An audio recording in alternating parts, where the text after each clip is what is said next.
3 reasons why your freelance business needs contracts, even for your friends.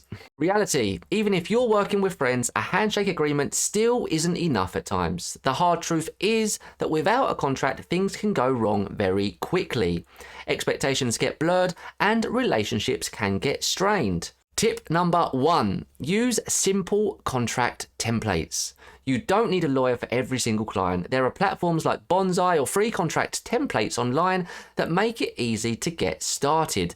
These contracts should set the foundation for a professional working relationship. Tip number 2, set clear expectations. Contracts make sure both parties know exactly what is included and exactly what is not.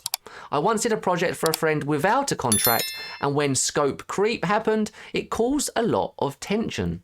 After that, I always used a contract, even with close friends and family.